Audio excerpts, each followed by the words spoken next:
Bonjour à tous, bienvenue dans Point de vue. Au sommaire de cette émission. On va revenir un petit peu plus à froid sur les principaux enseignements des élections municipales. On va regarder ce que disent en détail les résultats, notamment de l'ancrage territorial du Rassemblement national qui se confirme. Quelles conséquences également pour la France insoumise? Analyse dans un instant avec Paul Sébi de l'Observatoire Hexagone. Donald Trump sortira-t-il par les hauts de la guerre au Moyen-Orient qu'il a lui-même provoqué? Rien n'est moins sûr.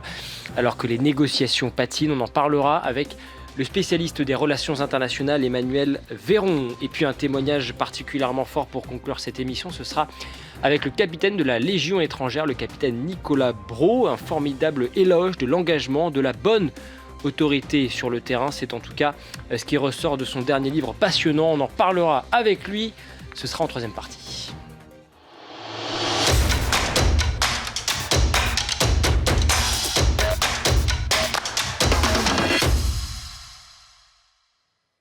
Bonjour Paul Sébi. Bonjour. Soyez le bienvenu, analyste opinion à l'Observatoire Hexagone. Alors on va essayer de comprendre un petit peu ce que révèlent ces résultats des élections municipales, notamment en termes de sociologie électorale, parce que c'est vrai que ça offre quand même un certain nombre de grilles de lecture, en particulier pour les prochaines échéances, et notamment évidemment pour l'échéance de l'élection présidentielle à venir.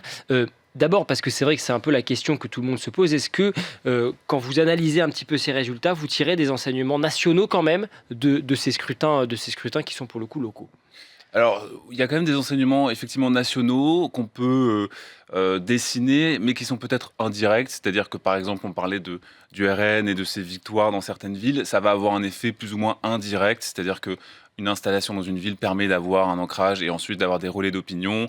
Même chose pour LFI. Et finalement, on voit que tous les partis ont plus ou moins déclaré une victoire. Oui. Parce que de fait, c'est le cas. C'est-à-dire que tous les partis se retrouvent à peu près au même moment, au même endroit, au même moment, pour se lancer dans la présidentielle. Avec des mairies, mais avec également des conseillers municipaux, ce qui peut jouer. Et d'ailleurs, ça va jouer de manière très directe prochainement avec les élections sénatoriales qui arrivent pour le mois de septembre. Et vous avez raison de rappeler que c'est vrai, depuis dimanche soir, tous les partis, au fond, revendiquent la victoire après ces élections. Est-ce que vous diriez qu'il y a un parti qui sort vainqueur de ces élections municipales?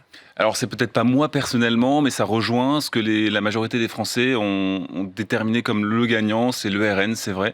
Peut-être parce que de toute façon le parti est en tête dans les intentions de vote au niveau national, mais aussi parce que de fait c'est quand même une victoire pour le RN. Déjà il progresse, ce qui est déjà pas mal pour un parti comme le RN, et en plus il s'ancre dans les territoires, et ça je pense que les gens le sentent. Et par ailleurs, comme c'est dans des territoires très diversifiés, la résonance de cette victoire est forcément forte, notamment dans l'opinion. Alors, on va justement analyser tout cela, et c'est vrai que quand on regarde les résultats en détail, et notamment grâce à tout le travail du Fig Data, ça permet d'avoir une analyse assez proche, très très précise, et notamment parfois par bureau de vote. Et on voit d'ailleurs que parfois ça se joue à une rue près, notamment dans le cadre des élections des conseillers d'arrondissement dans les grandes villes. Le Rassemblement national qui donc s'empare de 74 mairies, c'était je crois 22 auparavant, donc effectivement de ce point de vue-là, c'est effectivement un bond en avant. La France insoumise, 7 municipalités au second tour avec des succès marquants, par exemple à Roubaix, par exemple à Saint-Denis, on en a beaucoup parlé. Est-ce que ces élections confirment cet ancrage, cet enracinement de la part des deux extrêmes ? Oui, de fait, c'est surtout sociologiquement, c'est vrai que ça marque certaines choses. C'est un peu différent pour LFI et le RN, c'est pas tout à fait la même dynamique de fait. Par exemple, LFI, c'est vrai qu'ils ont des victoires dans des anciennes villes de gauche, par exemple. Donc, ils reprennent la place finalement du PS. Alors, ce n'est pas le cas, par exemple, de Roubaix, qui était une municipalité d'hiver droite. Mais la sociologie qui se dégage de tout ça, et c'est François Cros de l'IFOP qui l'a expliqué dans vos pages, notamment avec une note à la Fondation Jean Jaurès, c'est un électorat très populaire de fait, dans des territoires avec beaucoup de logements sociaux, et aussi, et ça c'est important de le citer, un lien avec la migration, donc des populations d'origine immigrée importantes, et notamment du Maghreb et d'Afrique. Donc ça dessine un électorat qui est un petit peu différent de celui de la gauche, notamment du Parti socialiste, et donc de fait il s'ancre dans des territoires où ces populations sont concentrées, ces difficultés sociales sont concentrées, et on le voit Roubaix, on le voit à Saint-Denis, c'est très intéressant. Et en miroir, on voit que LFI a par exemple perdu la commune de Fâche-Tuménil, dans la banlieue de Lille, qui est une commune à cheval justement sur cette sociologie, et qui a donc basculé dans l'autre sens. Et c'est très intéressant, on va y revenir. Le Rassemblement national, que vous disiez, qui sort probablement vainqueur au fond de ces élections, parce que des conseillers municipaux dans 84 départements, me semble-t-il, au total, c'est une première pour ce parti. Est-ce que ça veut dire aujourd'hui que le Rassemblement national, à la faveur de ces élections municipales, est en train quand même de rentrer dans une autre dimension ? Absolument, à double titre. Premier titre, c'est que ça devient une force politique très concurrentielle, c'est-à-dire que même les pertes, les défaites du RN, notamment à Toulon, se sont faites à peu de points, hein, finalement. C'est quand même important, 52-48, mais c'est relativement peu pour le RN. Et aussi, il y a toute une dynamique qui se crée autour du RN, où ils avaient des villes depuis 2014-2020. Et maintenant, ça fait tache d'huile, c'est-à-dire que les villes autour tombent, parce que j'ai une sœur, une connaissance qui est dans la ville dirigée par le RN et ça se passe bien, donc moi je vais voter pour le candidat RN de ma commune.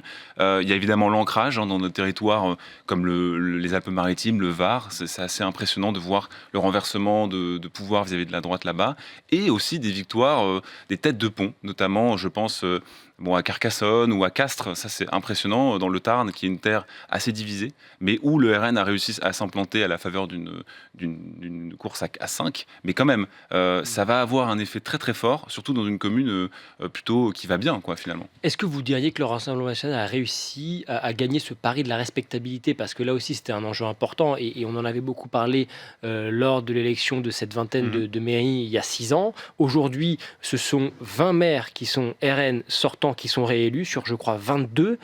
C'est quand même assez effectivement significatif. Ça veut dire que le Rassemblement national a réussi à prouver aujourd'hui qu'il était, en tout cas à l'échelle locale, en mesure d'être une forme de parti de gouvernement ?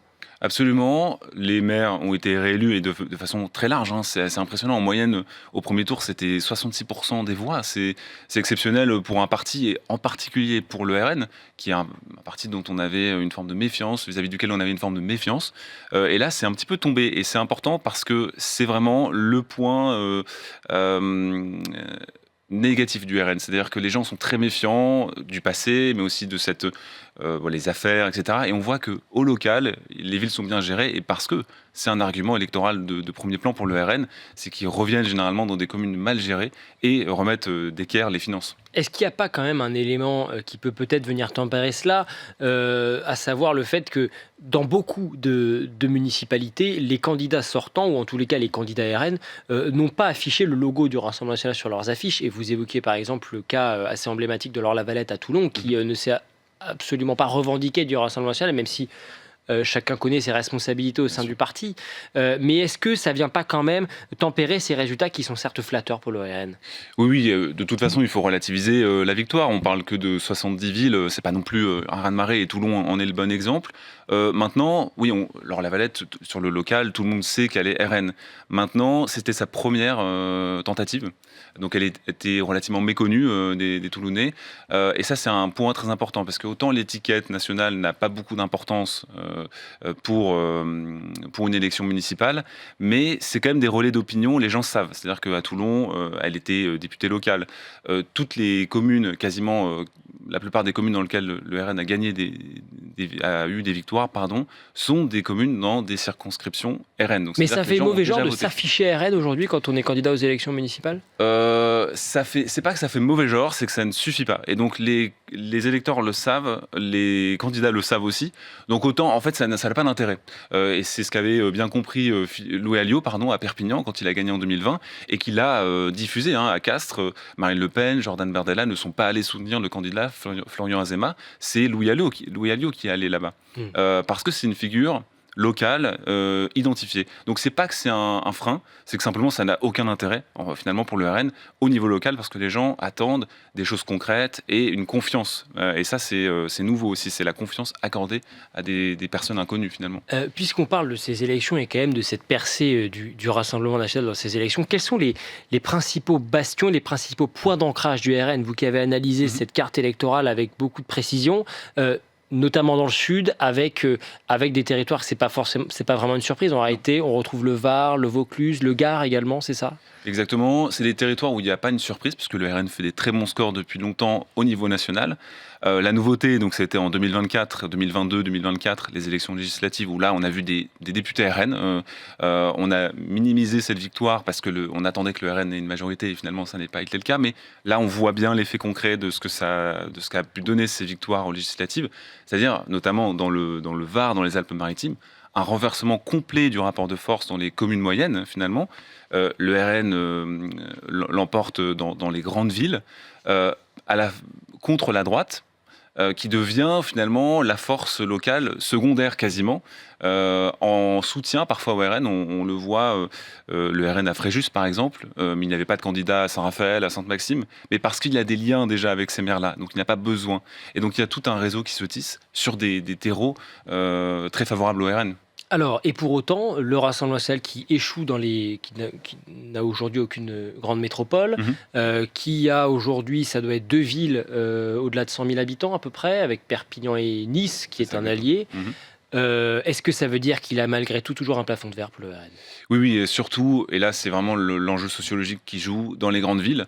Évidemment, de fait, l'électorat RN est un électorat qui se sent délaissé, qui certes travaille, mais ne récolte pas les fruits de ce travail, les perdants de la mondialisation, comme on dit, alors que les villes sont vraiment, évidemment, les centres économiques où, même si on n'a pas le niveau de salaire qu'on veut, on a quand même accès à tout, et notamment au niveau professionnel et pour son avenir. Donc forcément, à lancer un candidat qui va jouer la France des oubliés dans ce terrain-là, c'est très compliqué.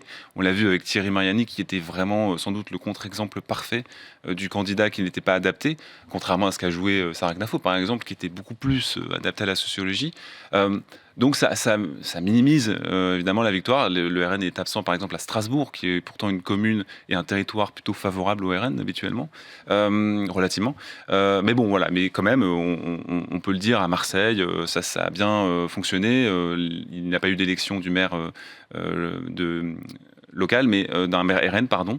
Mais quand même, le parti fait 40%, c'est énorme. Est-ce que ce différentiel, grande métropole et ville moyenne et petite ville, est propre au Rassemblement national? Parce qu'au fond, on évoquait également l'ancrage de la France insoumise dans ces élections.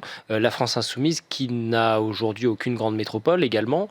Ça veut dire qu'il y a un différentiel. Qu'est-ce que ça dit justement de l'évolution de cette sociologie électorale française?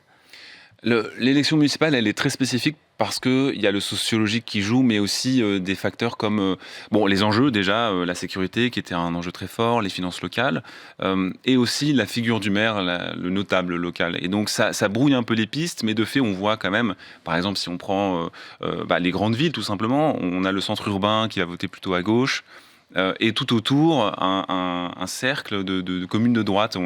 C'est assez visuel. On le voit par exemple dans la banlieue de Lille. Lille est une ville qui est restée donc à gauche, anti-LFI, mais à gauche quand même, la gauche historique, et avec cette figure du notable local qui descend de la commune de Martine Aubry, etc. Mais tout autour, c'est quand même des villes de droite. Donc, oui, il y a une fracture territoriale qui existe, mais elle n'est pas forcément aussi caricaturale qu'on le dit. C'est plus ce côté notable et les enjeux surtout des habitants selon la ville. Ouais, certains s'interrogent et disent on a au fond deux France irréconciliables. Et avec, effectivement, vous venez de le décrire, cette gauche urbaine dans les très grandes villes et puis un électorat, une percée RN dans les petites villes et les villes moyennes. Vous ne croyez pas à cette thèse de ces deux France irréconciliables? C'est-à-dire que la fracture, elle devient multiple. Il y a peut-être deux France sur certains points, mais quand on regarde dans le détail, on voit un récit beaucoup plus complexe. Et le cas de la gauche est parfait parce que visiblement, les alliances qui ont été réalisées entre LFI, PS ou LFI écologistes n'ont pas fonctionné partout. À Strasbourg, c'est une fracture qui n'est pas entre deux France, c'est une fracture entre deux gauches, par exemple. Et en plus, la droite qui vient derrière. Donc il y a plusieurs fractures qui sont sociologiques, clairement. Et c'est en ça où on rejoint ce qu'on disait sur la présidentielle. Ça va jouer quand même sur la présidentielle, notamment l'union de la gauche, par exemple. Sur quelle base va-t-elle se faire avec ce qu'on a vu au municipal. Un mot sur le profil également des élus du Rassemblement national, parce qu'on l'a dit, ils sont plus de 3000 au total à rentrer dans ces conseils municipaux. Est-ce qu'aujourd'hui, lorsque les électeurs votent RN dans ces municipales, est-ce qu'ils votent pour un candidat ou est-ce qu'ils votent pour une étiquette ? Ils vont plutôt voter pour le candidat, parce que, comme je l'ai dit, auparavant, en 2020-2014, il y avait une vraie réticence à voter pour le candidat RN, malgré son étiquette, alors qu'on était dans des territoires qui votaient largement RN. Donc c'est bien qu'il y a un jeu de candidats qui joue, qui a son importance.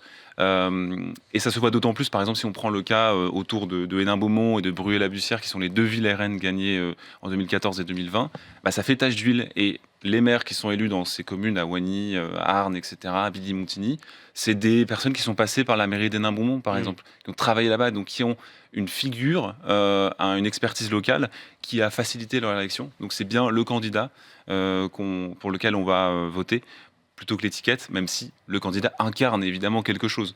À Castres, le candidat RN, par exemple, incarnait un malaise territorial, notamment le fait d'être loin de Toulouse, les débats autour de la 69, cette relégation du territoire. Il incarne ça parce qu'en plus, c'était un candidat local avec l'accent et qui a grandi là, etc. Donc, il y a les deux qui jouent, c'est sûr. À gauche, la France insoumise qui, pour le coup, échoue, on l'a dit également dans les grandes villes. Et c'est le cas, par exemple, à Toulouse, avec ce cas emblématique, le candidat insoumis qui était dans une configuration particulièrement favorable, avec l'accord avec les socialistes, qui finalement échoue face au candidat d'hiver droite, au maire sortant Jean-Luc Boudinque. Comment expliquez-vous, là aussi, cet échec systématique, en réalité, des alliances entre les listes de gauche socialistes et les listes de la France insoumise ? Et bah là, c'est aussi le territoire qui va venir donner la patte au résultat. À Toulouse, la gauche, c'est un territoire de gauche, le sud-ouest. Toulouse est fracturé et aussi droite-gauche. Il y a une forte droite, mais la gauche est aussi une gauche très historique, social-démocrate, pas du tout de la teinte de ce que LFI a proposé. D'autant plus que Toulouse est un centre économique assez fort, puissant, avec l'aéronautique par exemple. Et donc ça peut pas prendre ça. Il y a un effet repoussoir de la France insoumise. Voilà, exactement. Il y a un effet repoussoir qu'on a vu à gauche, de fait, avec la défaite tout simplement de LFI, des électeurs de gauche qui sont tournés vers des candidats pas de gauche pour les faire gagner. Et aussi, on le voit avec le RN, des candidatures RN, notamment à Saint-Étienne, à Brest, qui ont perdu de points entre le premier et le second tour parce que leur électorat a voulu faire battre la gauche. Donc ça, c'est quand même assez nouveau aussi. C'est-à-dire qu'on va voter pour le candidat de droite pour faire battre la gauche. Même pour le RN, c'est assez nouveau, ça. Qu'est-ce que vous allez surveiller dans la perspective maintenant de ces élections ? D'abord les sénatoriales au mois de septembre, il ne faut pas les oublier parce qu'évidemment, il y a des conséquences très concrètes avec l'élection de ces grands électeurs dans le cadre des municipales et puis des présidentielles, de la présidentielle à venir. Quels sont les points, selon vous, qu'il va falloir surveiller d'ici à ces échéances ? Principalement les alliances à gauche, un petit peu voir comment tout ça va se réconcilier, parce qu'on a vu que la LFI devenait un vrai repoussoir, même pour les électeurs de gauche. Donc qu'est-ce que ça peut donner en termes de candidature ? La gauche n'a toujours pas résolu ce problème de l'incarnation de son courant. Et évidemment, oui, le RN et le rapport avec la droite, on va voir. Alors ça se verra, je ne sais pas si ça se verra à cette présidentielle-là, ça va être peut-être un peu tôt, mais en 2028, il y aura des élections départementales et régionales où là, on va voir peut-être des départements basculer. Je pense que les Alpes-Maritimes, ça va être assez intéressant de voir ce qui va se passer. Et en tout cas, on surveillera tout cela, bien évidemment, et notamment d'un point de vue. Merci, Paul Sébille. Merci d'avoir été avec nous, analyste opinion chez Hexagone. Et je signale donc votre analyse sur ces résultats du Rassemblement national qui est à retrouver dès aujourd'hui dans les pages du Figaro. La voici, l'analyse, et puis à retrouver bien évidemment également sur le Figaro.fr. On ouvre notre page internationale à présent. Vous le savez, Donald Trump affirme négocier pour la paix au Moyen-Orient, ce que démentent un certain nombre d'acteurs sur le terrain. Et encore ce matin, l'ambassadeur d'Iran au Pakistan. Alors, les États-Unis ont-ils intérêt à un règlement rapide de ce conflit ? Que risque-t-il ? À quoi jouent la Chine et la Russie dans cette guerre ? On en parle dans un instant. As I announced earlier, based on preliminary conversations between the United States and Iran over the past 2 days, I've directed the Department of War to temporarily postpone planned strikes against major energy and electricity targets in Iran. They have very, very big, new, actually, and very expensive, billions of dollars it costs to build them. One missile, one of our powerful ones, and it comes down to the ground like it was made out of dust. But to determine whether a broader agreement can be reached, we've had very good discussions, very, very good discussions. And you have to understand, I know my whole life has been a negotiation, but with Iran, we've been negotiating for a long time. And this time, they mean business. And it's only because of the great job that our military did is the reason they mean business. They want to settle, and we're going to get it done, I hope. Bonjour Emmanuel Véron. Bonjour. Soyez le bienvenu, vous êtes docteur en géographie, spécialiste en relations internationales, notamment spécialiste de la Chine. On va en parler bien évidemment. Vous êtes associé au centre géopolitique d'HEC. Alors, on va revenir sur cette situation en Iran qui s'embourbe un peu, il faut quand même bien le dire. On entendait à l'instant Donald Trump qui multiplie d'ailleurs les propos assez contradictoires ces derniers jours, voire même ces dernières semaines d'ailleurs. Est-ce que vous croyez, vous, à une issue rapide de ce conflit en Iran ?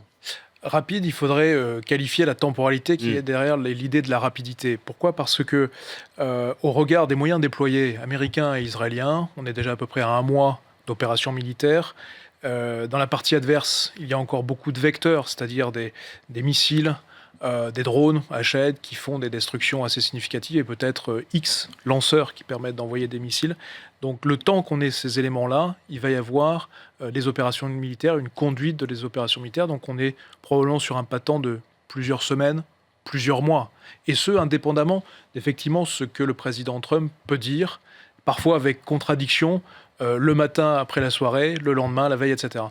Ouais, mais vous l'avez dit, c'est vrai que ça fait déjà quasiment 1 mois maintenant que cette offensive a été lancée. Et c'est vrai qu'aujourd'hui, on peine à voir quelle va être l'issue prochaine. Est-ce que Donald Trump s'est fait plus ou moins berner finalement par son allié Benjamin Netanyahou, qui l'a un petit peu convaincu de s'engager dans ce conflit et en évoquant notamment l'argument d'un conflit qui devait être assez court ?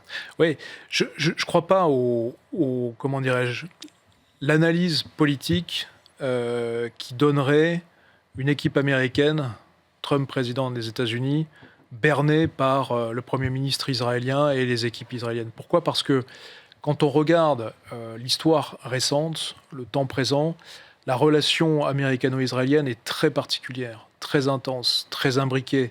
Ils se connaissent mutuellement à un très haut niveau, de manière très sophistiquée. Donc j'évacuerais l'idée d'une forme d'un président américain complètement baladé, si vous permettez l'expression, par le Premier ministre israélien. En revanche, ce qu'on peut dégager après 1 mois de guerre au Moyen-Orient et précisément sur l'Iran et ses différents proxys dans la région, c'est les finalités stratégiques, ou c'est les effets recherchés qui ne se recoupent probablement pas complètement. Et qu'on n'a jamais véritablement compris d'ailleurs. Il y a probablement un sujet qui a été évoqué assez rapidement, c'est l'idée de conduire des opérations militaires assez importantes pour changer de régime, pour casser le régime actuel de Téhéran, casser les structures des gardiens de la révolution, des ramifications basidj, comme maintenant on a pour habitude d'évoquer, casser les ramifications politiques, théologiques qui régissent et qui maillent le territoire iranien, y compris dans une dimension internationale de ses proxys. Ça, je pense que c'est effectivement la dimension politique et militaire associée à ces opérations militaires. Mais on a le sentiment que ces buts de guerre ont évolué au fur et à mesure de ce conflit. Absolument, absolument. Le Moyen-Orient, très compliqué. L'Iran est une situation qui est particulièrement, intense dans le passif américain, dans un passé récent, y compris d'un point de vue sécuritaire pour Israël. Donc on est sur une situation qui est assez compliquée où, le stade initial de vouloir changer de régime, on a une intrication des chaînes d'approvisionnement, une intrication du jeu des puissances, Russie, Chine, les proxys iraniens qui sont très diminués d'ailleurs depuis maintenant plusieurs mois, voire plusieurs années, qui montrent que le conflit ne va pas s'arrêter là, comme on évoquait précédemment. Mais je voudrais rajouter un mot sur la situation, au moins militaire. Je crois qu'il faut voir ces opérations militaires dans la continuité des opérations militaires israéliennes, et ça répondra peut-être quelque part à votre première question sur Netanyahou, berne-t-il Trump ou pas. La continuité des opérations militaires israéliennes au lendemain du 7 octobre. Quelque part, c'est un peu la même geste militaire au Moyen-Orient. C'est d'ailleurs effectivement l'argument qu'avait invoqué Benjamin Netanyahou lorsque l'offensive a été lancée. on s'en souvient effectivement, et qu'il avait parlé de cette guerre préventive. Est-ce que malgré tout, vous ne pensez pas que si ce régime devait tomber, si ce régime avait dû tomber, ça serait déjà arrivé en réalité au bout d'un mois? Est-ce que c'est maintenant que ça y est, ça va arriver? Les structures de pouvoir et les structures militaires en Iran sont très très très très fortes. Maillage territorial, nous l'évoquions, la dimension théologique, politique, mais également militaire et sécuritaire, les ramifications avec les formes de financement des gardiens de la Révolution.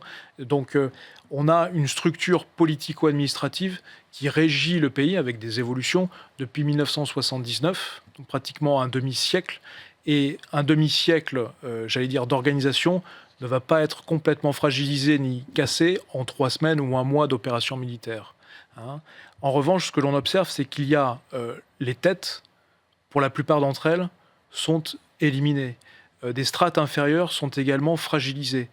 À ce stade, on ne peut pas dire qu'il y a un ébranlement de la structure politique religieuse iranienne. En revanche, il y a des fissures très significatives qui pourraient laisser penser l'hypothèse d'ici quelques semaines, quelques mois, d'une fragilisation accrue du système iranien. Quelles sont justement les différentes hypothèses? Parce que si le régime tombe, eh bien, c'est l'Iran qui risque de se fragmenter, c'est toute une recomposition qui va se faire et une configuration mondiale qui va changer. Si le régime, en revanche, se maintient, au fond, c'est retour à la case départ? C'est pas possible une case départ. Quand vous avez des destructions de ce qui fait un peu l'ADN du régime depuis ces dernières années, c'est-à-dire la dissuasion, ou en tout cas la recherche de l'atome, la recherche nucléaire, la dimension balistique, la dimension politique et sécuritaire obsessionnelle, tout ça est très largement entamé aujourd'hui du fait des opérations militaires israélo-américaines. Donc on ne pourra pas revenir à un stade initial. On ne pourra pas être non plus sur une logique d'une situation où le régime sortirait renforcé ou beaucoup plus aigu ou beaucoup plus hystérisé. Pourquoi ? Parce que beaucoup de gens ont été éliminés. Beaucoup de gens commencent à voir la chose un petit peu autrement. Ce qui est intéressant d'observer, c'est les mouvements de la société civile iranienne.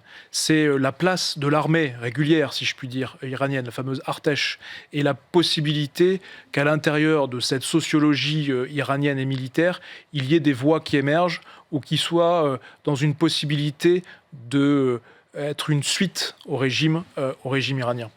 En attendant la crise de l'or noir qui guette, avec les cours du pétrole qui flambent évidemment, quelles vont être la conséquence de cette flambée des prix sur la suite du conflit? Ça a déjà commencé avec, malgré tout, les États-Unis qui sont poussés à favoriser les négociations. Absolument. Il y a effectivement d'un côté le sujet du pétrole et du gaz, donc toute cette finance des hydrocarbures, mais fondamentalement, un prix du baril autour de $100 ne change pas profondément la face du monde. Il y a un sujet de disponibilité dans les réserves. Je pense à quelques pays asiatiques. Je pense au Vietnam, je pense à Taïwan, je pense aux Philippines, à la Thaïlande, qui sont très très dépendants dans leur approvisionnement du pétrole, du gaz, et notamment du pétrole du Moyen-Orient. C'est pas tant sur les prix que sur la disponibilité de la ressource. Quand vous avez plus de réserves, votre machine industrielle, le quotidien, etc. ne tourne plus. Donc on va vers, au moins dans une première dimension, à court et moyen terme, sur un ralentissement du commerce mondial, corrélé à côté des ressources en hydrocarbures à problématiques sur les plastiques, sur l'hélium, sur l'aluminium, et puis d'autres produits comme l'acide sulfurique qui rentrent dans des composants industriels liés à la pétrochimie issue du Moyen-Orient et qui irriguent le monde, ou en tout cas qui ont des impacts sur les chaînes d'approvisionnement industrielles mondiales. C'est ce point-là qui peut favoriser une poursuite des négociations et peut-être un cessez-le-feu, voire une paix? Indéniablement, c'est le sujet géoéconomique et industriel qui accompagnera la suite à la fois des opérations militaires, leur intensification, leur ralentissement ou leur accélération, et l'encadrement diplomatique avec plusieurs parties qui restent à identifier, qui restent à structurer. Est-ce que Roland Lescure, le ministre de l'économie, a raison, selon vous, de parler sans tabou d'un nouveau choc pétrolier? À ce stade, a priori, on n'y est pas encore.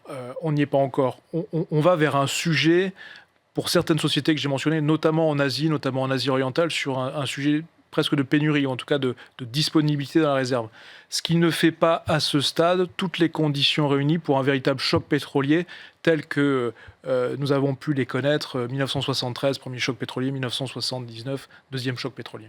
Est-ce que malgré tout, et puisque vous évoquez les conséquences sur tout un nombre de grandes puissances, et notamment à l'Est, est-ce que ce qui se passe en ce moment, c'est pas le signe malgré tout d'une nouvelle forme de guerre qui est en réalité énergétique, avec des conséquences, un phénomène qui en tous les cas qui n'est pas nouveau, mais qui est dans ce cas précis particulièrement décuplé?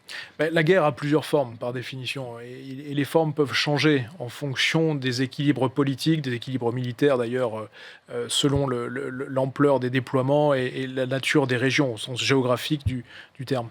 Ce qui est intéressant, c'est que tout ce que l'on observe sur la guerre en Ukraine, je fais un parallèle, et les différentes analyses qui ressortent de la guerre en Ukraine depuis un peu plus de 4 ans, ne se retrouvent pas ou pratiquement pas dans la situation du théâtre au Moyen-Orient. Autrement dit, il y a différentes formes de guerre.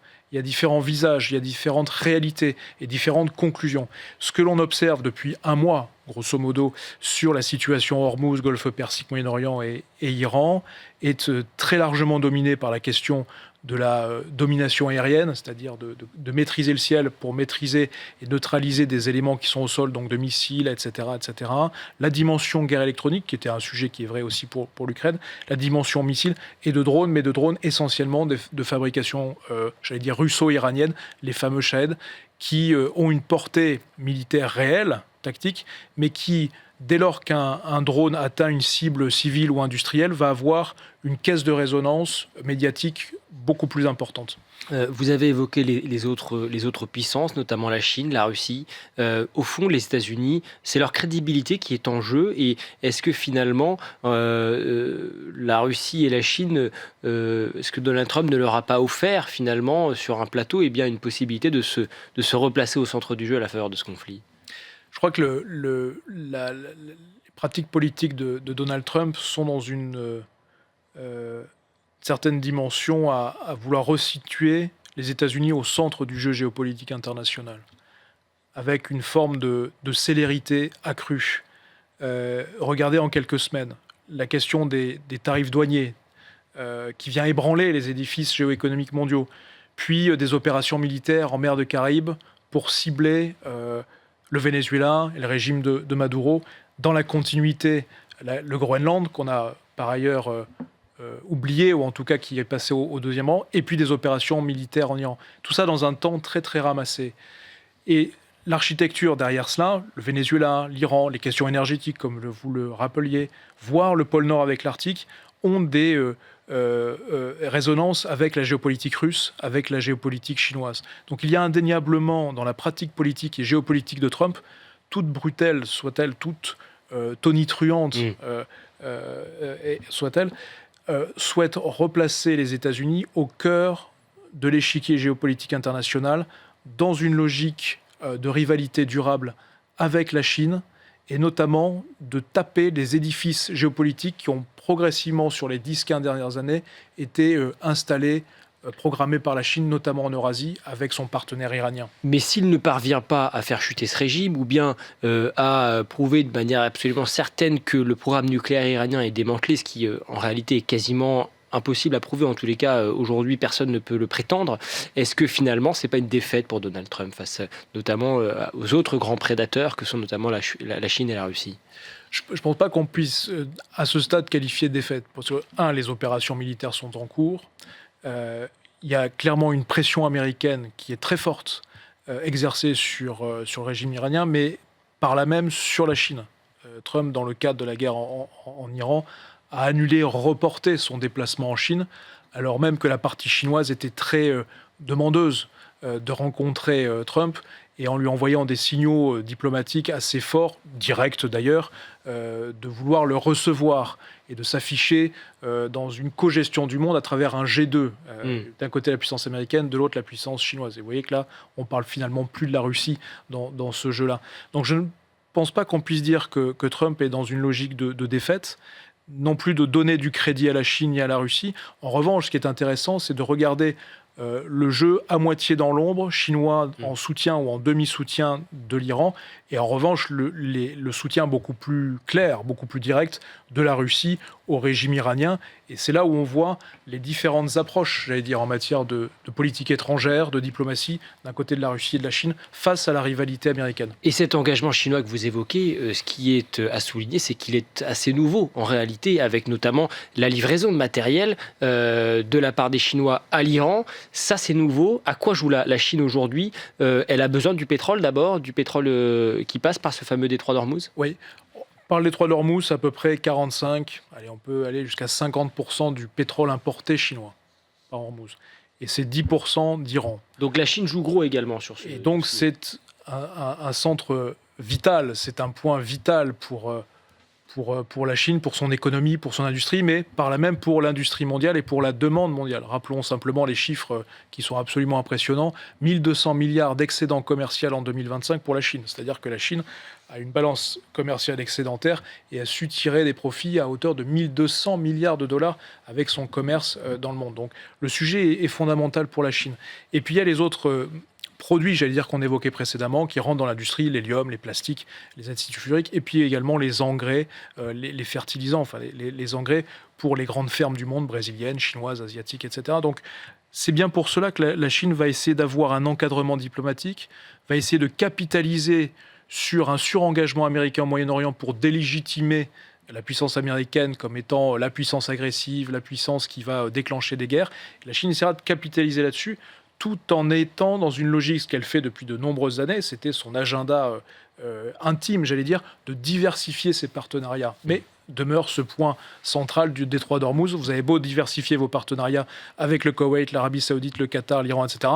Demeure le point de passage d'Ormuz. Qui passe par le détroit d'Ormuz. Est-ce que, ce sera ma dernière question, finalement, au regard d'ailleurs de ce que vous venez de dire, est-ce que cette guerre en Iran ne préfigure pas finalement les prochains conflits avec des conflits qui sont notamment centrés sur cette question énergétique ? C'est dans une certaine mesure, j'allais dire, l'équation presque parfaite géopolitique du visage de la guerre qui mêle question énergétique pure, question économique pure, question militaire avec la dimension missile, drone, espace dont on ne parle pas beaucoup, et bien évidemment l'importance de l'aéronaval, des projections navales à destination d'un théâtre terrestre. Merci Emmanuel Véron, merci beaucoup pour cette analyse. Je rappelle que vous êtes docteur en géographie et spécialiste des relations internationales et notamment de la Chine. Et merci donc pour cet éclairage évidemment très important à l'heure où effectivement, on l'a dit, c'est pour parler, pour le moment en tous les cas, peine à avancer. Alors face à cette guerre, eh bien, l'armée française est aujourd'hui une cible collatérale de ce conflit entre l'Iran et les États-Unis. Vous le savez, il y a une dizaine de jours, une frappe a coûté la vie à un militaire français, le adjudant-chef Arnaud Frion. Le capitaine Nicolas Brault le connaissait bien, capitaine de la Légion étrangère. Il publie justement un livre passionnant sur les ressorts de l'engagement militaire, un engagement qui se fait parfois au prix du sang. Le major Frion est mort pour la France, en Irak, en fin de semaine dernière, lors d'une attaque de drone perpétrée par une milice pro-iranienne alors qu'il œuvrait à la lutte contre le terrorisme, au combat contre Daesh, à la défense de la souveraineté irakienne et ce faisant, à notre sécurité. Je vais ici redire combien la nation se tient aux côtés de sa famille, de ses proches, de ses frères d'armes. Et j'ai évidemment aussi une pensée particulière pour nos militaires blessés et qui sont encore, pour certains, dans des soins intensifs en ce moment même à l'hôpital. Bonjour, capitaine Nicolas Brault. Bonjour. Soyez le bienvenu, vous êtes légionnaire, auteur de ce livre « Donner l'ordre ne suffit pas » aux éditions Michel Lafon, capitaine de la Légion étrangère. Vous êtes également influenceur avec un podcast qui marche très bien, qui fonctionne très bien, ça s'appelle Quartier Libre et on aura l'occasion d'ailleurs d'y parler. On va revenir sur ce livre dans lequel vous analysez avec votre expérience de terrain les notions d'autorité, les ponts également que l'on peut faire entre le monde militaire et le monde civil sur ces questions d'autorité, ces questions de commandement, ces questions de communication également, et c'est vraiment très intéressant. Un mot très rapidement sur d'abord évidemment ce drame avec la mort de ce militaire français que vous connaissiez. Et ça, vous le rappelez dans ce livre, que l'engagement, quand on est militaire, évidemment, c'est un engagement total. Les Français ne doivent pas douter de l'engagement de l'ensemble des hommes et des femmes qui sont aujourd'hui déployés au Moyen-Orient et sur tous les terrains. On a des soldats exceptionnels par leur engagement, par leur qualité d'âme, et ils sont fiers aujourd'hui de les défendre. Ils sont fiers de porter les alliances et l'engagement de la France. Et quand on parle d'engagement, c'est vrai que vous en parlez beaucoup dans ce livre, et on va en parler, mais c'est vrai que quand on est militaire, cet engagement, c'est pas n'importe lequel, parce qu'on sait, au-delà de ce drame que nous évoquions à l'instant, eh bien que quand on est militaire, il y a potentiellement la mort au bout du tunnel. C'est quelque chose dont vous parlez, j'imagine. D'abord, c'est dans le code du soldat qu'apprend par cœur chaque militaire quand il arrive en service. Le code du soldat, il dit « tu accompliras ta mission jusqu'au bout et s'il le faut, au péril de ta vie ». Donc d'emblée, quand on rejoint ce métier des armes, on sait que notre action peut aller jusqu'au sacrifice suprême au service de la France. Cette mort, elle est également présente quand on est notamment un chef, un cadre, un officier à Saint-Cyr. On commence quasiment notre scolarité en parlant de 3 morts. Notre propre mort, parce que bien sûr, c'est celle que vous évoquez, mais quand on s'engage, on engage aussi la question de ses camarades quand on est un cadre, donc la mort de nos propres camarades, la mort de nos subordonnés quand on a la chance et l'honneur de les commander. Et puis il y a également une mort dont on parle un peu moins, mais qui concerne tous les soldats, qui est la mort de l'ennemi, puisque on est amené parfois à la porter, et donc on réfléchit à toutes ces questions, à l'éthique qu'il y a derrière l'exercice de notre métier, pas comme les autres. Et d'ailleurs, dans ce livre, vous dites qu'il y a une sagesse à ce savoir mortel, et vous dites, oui, parfois la victoire donne un sentiment d'invincibilité, elle remplit de vanité, et ça, c'est le pire danger pour un chef. Je crois qu'au premier jour de son commandement, quand on arrive aux responsabilités, la première obsession du chef, c'est de penser qu'il n'est pas indispensable et que son temps passera. J'ai été sensible à cette phrase latine, vous la connaissez peut-être, sic transit gloria mundi, ainsi passe la gloire du monde. Alors oui, on est chef, on devrait se réjouir d'avoir accédé aux responsabilités qui sont les nôtres, et pourtant tout de suite, il faut penser qu'on passera la main bientôt à son successeur. Et c'est ça qu'on doit préparer.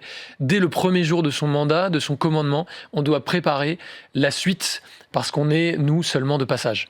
Et là, dans ce livre, c'est vrai que vous détaillez justement ce qui vous anime et ce qui anime le commandement lorsque l'on est militaire. Vous qui êtes capitaine de la Légion étrangère, qu'est-ce qui vous a poussé justement à écrire ce livre dans un moment qui est quand même particulier pour nos armées, avec cet enjeu du réarmement, avec ce déploiement également, avec également cet effort de guerre et puis cette possibilité d'un conflit à haute intensité qui s'intensifie. On parle de crise, et les Français vivent ces crises comme un enchaînement d'événements. Et on pourrait penser que ce sont des événements alors que c'est une époque. On a changé d'époque. Ce que nous vivons, ce n'est pas une crise après l'autre, un événement après l'autre. C'est un nouveau mode de résolution des conflits à l'échelle internationale, qui n'est pas celui que nous défendons en France, mais c'est celui qui a lieu dans une grande partie du monde. On doit s'y préparer. On a des soldats, il y a un outil militaire qui est fort. Il a fait sa démonstration là, on l'a vu au Moyen-Orient. La marine française, 90% de la marine qui est à la mer. Je ne sais pas si vous imaginez la prouesse logistique que ça représente. D'autres pays n'ont pas réussi à la mettre en œuvre. On a envoyé un groupe aéronaval. Il n'y a que 3 pays au monde qui sont capables d'organiser des opérations lointaines avec un groupe aéronaval comme le nôtre. Donc d'abord, il faut être fier de cet outil militaire, il faut être fier de l'engagement de nos hommes et des femmes sous le drapeau. Donc eux, ils sont en première ligne, vous l'avez dit. Par ailleurs, en effet, il faut que la société commence à s'aguerrir. C'est un des propos dans le livre. On doit collectivement réaliser que les guerres ne sont pas remportées par le groupe Commando Montagne que j'ai commandé. Les hommes qui sont sur le terrain, aussi courageux soient-ils, je pense qu'ils ne m'en voudront pas de le dire ainsi. Les guerres ne sont pas gagnées par ces hommes et ces femmes. Elles sont gagnées d'abord par une nation au service de son industrie, dans un effort pour empêcher la guerre en préparant les forces vives de la nation. Donc d'abord, c'est ensemble, collectivement, s'aguerrir. Ça passe aussi par l'éducation. Je ne sais pas si vous avez vu passer ce chiffre. Une des raisons de la résistance iranienne actuellement, notamment du drone Shahed, c'est une victoire d'abord pour les ingénieurs iraniens. Les Iraniens forment autant d'ingénieurs que la France et l'Allemagne réunis. Ils forment autant d'ingénieurs que les États-Unis. D'abord, les victoires tactiques militaires, elles se gagnent par une stratégie éducative. bien en amont. Donc moi, comme ancien professeur, c'est vrai que c'est un des messages que j'ai voulu porter, notamment dans ce livre. Effectivement, c'est l'un des messages parce que vous avez été, avant cet engagement, vous avez été professeur d'histoire et cette question de la transmission notamment, elle vous est chère, on va en parler. Vous avez servi pendant près de 10 ans sur le terrain, dans le cadre de la Légion étrangère, une force combattante qui est quand même assez particulière. Qu'est-ce qui vous a le plus marqué dans cette expérience ? D'abord il y a une continuité entre ce métier de professeur que je n'ai pas fait longtemps, mais suffisamment pour en garder d'ailleurs un excellent souvenir. Et je salue mes camarades professeurs qui s'engagent et qui justement préparent l'avenir, préparent la paix. Il y a une continuité immense entre le métier d'éducateur et le métier d'officier notamment, qui a un rôle social. Tout commandement est un service. Il a un rôle social d'éducation. Là, on le voit par exemple avec l'arrivée de jeunes du service national. Il y a des soldats, sous-officiers, officiers qui vont se charger d'accueillir ces jeunes pendant 9 mois au titre du service national. Donc, ce rapport-là à l'éducation, il est très fort. Dans l'institution militaire, on l'a, on entraîne, on forme, on a ce rôle social en tant que soldat et puis en tant que chef encore plus. Mais c'est vrai que c'est un commandement qui est quand même particulier à la Légion étrangère parce qu'on parle quand même d'une force combattante avec des hommes qui parfois ne parlent pas français, qui arrivent des quatre coins du monde. Et là, justement, vous qui parlez vraiment de cette importance de l'engagement, de la continuité, de la cohésion, du commandement, comment est-ce qu'on commande justement quand on est à la Légion étrangère ? La Légion étrangère, c'est 140 nationalités au service d'un drapeau qui n'est pas le leur. C'est des Népalais, des Moldaves, des Russes, des Ukrainiens, parfois ensemble, qui ont traversé la moitié du monde avec $20 en poche pour rejoindre la fraternité des hommes sans nom, qui leur offre une seconde chance. Et ça, je tiens à le dire aussi comme patriote, il y a un pays en France qui offre cette seconde chance-là à ces hommes qui viennent de partout. On ne regarde pas leur carte bancaire, on ne regarde pas leur diplôme, on ne regarde pas leur religion, on ne regarde pas leurs croyances. On les accepte tels qu'ils sont, tel qu'a été leur passé, et on leur permet de se dépasser au service d'une cause qui est bien plus grande qu'eux. Comment est-ce qu'on parvient à cela, justement ? Et en effet, c'est ce que j'ai voulu partager dans ce livre pour tous les dirigeants de PME, les managers hospitaliers, les profs, les cadres, les chefs d'équipe, le coach ou le dirigeant d'une association. On a, je crois, hérité d'un certain nombre de leviers, de mécanismes, de savoir-faire pour engager les individus, pour mobiliser des collectifs au service de projets qui les dépassent. Comme quel mécanisme, quel savoir-faire, du coup, par exemple ? Et c'est souvent pas ce qu'on imagine dans le monde civil. Donner l'ordre ne suffit pas. C'est pas en ordonnant qu'on a des gars qui, tout d'un coup, obéissent. C'est pas comme ça que ça se passe dans les armées, même si il y a un certain cliché qui peut le répandre. C'est quoi exactement ? Alors, c'est une forme de supplément d'âme dans l'ordre que l'on donne ? Alors dans l'ordre que l'on donne, d'abord, donner l'ordre, tout le monde peut le faire. Ça, c'est une des choses les plus faciles du monde. Donner un ordre, voilà, mon chef m'a demandé ça, hop, je le mets dans la boîte aux lettres de mon subordonné, ça, tout le monde peut le faire. Et évidemment, c'est pas ça, commander. Ça, c'est 10% finalement de l'ordre. Derrière, il y a la partie contrôle, qui est le courage du cadre, qui est, quand on a donné une mission, est-ce qu'elle a été exécutée, est-ce qu'elle a été faite en temps et en heure, pouvoir sanctionner, recadrer, parfois réorienter si c'est pas fait. Et puis quand c'est fait, aussi savoir récompenser, féliciter. Tout ça, j'ai appris. Dans l'armée, on a une énorme culture de la récompense. C'est ritualisé d'ailleurs. Et au-delà de ce contrôle, de ces récompenses, il y a enfin la construction d'un esprit d'équipe. Là où l'armée a le plus à partager au monde civil, c'est sur la crise du collectif, la capacité à faire cohésion. Elle a hérité aussi de la mémoire, de rituels, de manière d'engager l'ensemble de ces hommes et ces femmes dans une communauté. Et vous dites d'ailleurs, ma mission, ce n'est pas d'atteindre la parfaite exécution des actes, c'est d'atteindre le plein engagement des acteurs. Oui, c'est parler de finalité et d'objectif plutôt que de modalité. Ça, c'est une manière de commander. C'est celle qui est chère aussi au chef d'état-major de l'armée de terre. Il parle du commandement par finalité, le commandement par intention, donner l'intention du chef et ensuite laisser les subordonnés faire à leur manière pour atteindre votre objectif. Donc ça passe par un certain nombre de canevas, d'ordre. Déjà, comment on délègue ? On regrette d'avoir des chefs qui ne savent pas déléguer, mais d'abord, il faut leur apprendre à déléguer. Ça, j'ai eu la chance de l'apprendre à Saint-Cyr. Il y a des canevas, le brief, le back brief, une chronologie dans l'ordre à respecter pour que votre subordonné, quand vous lui donnez un ordre, non seulement il acquiert votre esprit, mais qui finisse par se donner des ordres à lui-même. Quelle est la part d'incertitude, voire d'improvisation dans l'ordre ? Parce que donner un ordre, j'imagine que ça ne veut pas forcément dire, dans le cadre de l'armée, connaître forcément tout sur tout. C'est impossible. C'est impossible. Le chef, c'est pas question pour un champion. Ça, c'est un sujet que j'ai évoqué dans un podcast récent là, sur Quartier Libre. Le chef, c'est pas un champion de Trivial Pursuit. Il doit pas tout savoir. Il doit s'entourer. Et c'est d'abord ça, être un bon chef. C'est être capable de créer une garde rapprochée avec les bonnes personnes, les bons leviers, savoir où aller chercher le savoir et créer cet esprit d'équipe qui fait qu'autour de nous, chacun partage l'esprit du chef et l'esprit de la mission.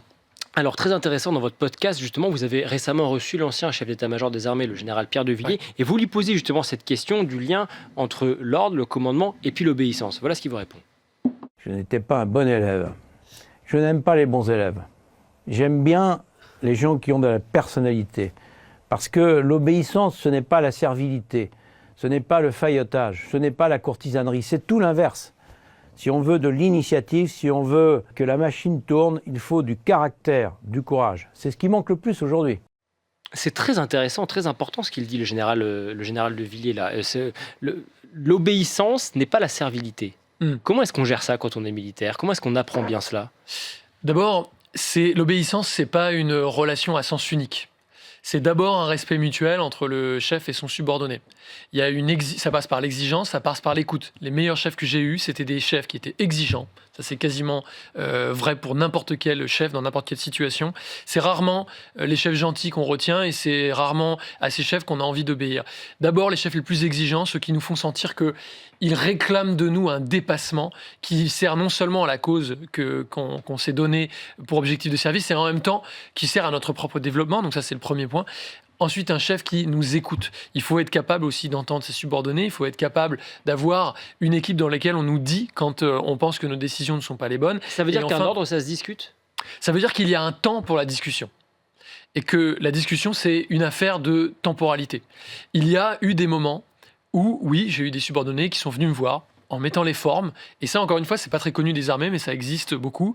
Des subordonnés qui sont venus voir, mon capitaine, en fait, vous avez pris cette décision il y a quelques jours, il y a quelques semaines. Ça ne marche pas pour nous, il faut qu'on puisse avancer. Et il le faisait avec les formes. Il y a aussi des canaux. On passe par exemple par l'adjoint. Dans le livre « Donner l'ordre ne suffit pas », il y a 3 chapitres que je veux consacrer à cette figure de l'adjoint parce que, en fait, dans les armées, on a cette vision d'une organisation pyramidale et d'un chef seul. Et en réalité, le commandement à tous les niveaux, c'est un binôme de commandement. Le chef, son adjoint. Et souvent, quand on veut challenger un ordre ou qu'on veut chercher à faire en sorte que le chef le modifie, une des manières que j'ai appris dans l'institution, c'est passer par ce canal qui est l'adjoint. On va le voir, on lui dit, moi j'ai eu un officier adjoint qui était un lieutenant, on va voir mon lieutenant, le capitaine, il a décidé ça. Et c'est là où le lieutenant, avec l'amitié, la proximité qui était la nôtre, il venait dire, peut-être qu'il faut qu'on change de fusil d'épaule. Est-ce qu'il vous est arrivé, capitaine, d'avoir exécuté un ordre avec lequel vous n'étiez pas d'accord ? Et j'imagine que c'est le cas. Comment avez-vous réagi ? Oui, alors ça arrive souvent, parce que quand on appartient à une chaîne de commandement, on doit fidélité à ses chefs. Il y a aussi des décisions avec lesquelles on n'est pas d'accord, mais pour lesquelles on n'a pas la hauteur de vue qui est celle du chef quand il l'a prise. Donc, il faut d'abord avoir une humilité vis-à-vis des ordres à l'égard desquels on n'est pas d'accord. Cette humilité, je crois qu'on l'a au sein des armées par cette culture de la fidélité au chef. Et quand j'étais pas d'accord, la dernière chose à faire, et moi c'est ce que j'ai fait quand j'étais peut-être un peu plus immature dans mon commandement, c'est de critiquer devant ces hommes. Ah ben non, mais ça, je vous demande de faire ça, mais c'est pas moi qui ai décidé, c'est le chef, et si vous voulez mon avis, je suis pas d'accord avec lui. Ça, et je l'ai fait, je vais pas jeter la pierre, hein. Je l'ai fait quand j'étais plus jeune lieutenant, c'est la dernière chose à faire. D'abord parce que, critiquer son chef, ça incite vos hommes à vous critiquer vous devant leurs subordonnés. Donc on crée une culture aussi de l'insubordination. Ça, c'est la première raison pour laquelle il ne faut pas le faire. La deuxième raison pour laquelle il ne faut pas le faire, c'est que vous-même, vous vous mettez en difficulté, car vous prouvez votre incapacité à aller voir votre chef et à lui faire changer d'avis. Donc vous abîmez votre propre autorité et enfin, en se plaignant, on n'est jamais renforcé dans sa posture d'autorité. Donc je rappelle dans le livre cette phrase magnifique de Michel Menu que tous les officiers apprennent par cœur. Si tu t'assieds, ils se couchent. Si tu critiques, ils démolissent. Très important et très rapidement également, mais puisque vous appelez à faire des ponts entre le monde civil et le monde militaire, peut-être pour les civils qui nous entendent, parce que si un civil, un chef s'adresse à ses subordonnés comme un officier s'adresse à ses soldats, il risque peut-être d'avoir des problèmes. Mais comment est-ce qu'on pensez-vous fait que ces les officiers s'adressent à leurs soldats? On imagine toujours que les chefs militaires, c'est le sergent dans Full Metal Jacket qui gueule sur baleine et qui fait des pompes. Ça, c'est un cliché. Non, mais c'est un immense cliché. Et puis surtout, si vous parlez comme ça à vos hommes, ils vont pas vous suivre longtemps. Et dans les... Il n'y a pas une communication chambres- plus directe dans l'armée? Oui, ça oui, il y a une communication qui est directe. Et chacun apprend d'ailleurs à construire un peu de cuir sur la peau. Et puis parfois, moi par exemple, tout ce qui est feedback sandwich, où on vous dit quelque chose de positif, ensuite un truc négatif et un truc positif, je trouve qu'il faut aussi considérer ses subordonnés comme des adultes. Ils sont capables d'avaler une sardine crue. On passe à autre chose, on va pas en faire un sandwich, on va pas en faire un fromage. Donc oui, il y a une vision un petit peu directe. Ça attend en fait de chacun une maturité. Mais cela dit, on ne parle pas. Si on parle aux gens à des chiens, ils se comporteront comme des chiens. Donc c'est pas comme ça qu'il faut faire. Et dans les théâtres d'opération, les champs de bataille que vous avez donnés, les hommes ils s'engagent au bout de leur vie parce qu'ils n'ont pas des chefs qui s'expriment comme ça. Merci, capitaine Nicolas Brodonnet. L'ordre ne suffit pas aux éditions Michel Lafon à lire, et pas uniquement pour les militaires issus donc de cette expérience au sein de la Légion étrangère. Ça se lit avec vraiment beaucoup de facilité et beaucoup d'intérêt. Merci d'avoir été avec nous. Merci à vous de nous avoir suivis. Point de vue revient demain, toujours même heure, même lieu, sur le Figaro TV. À demain.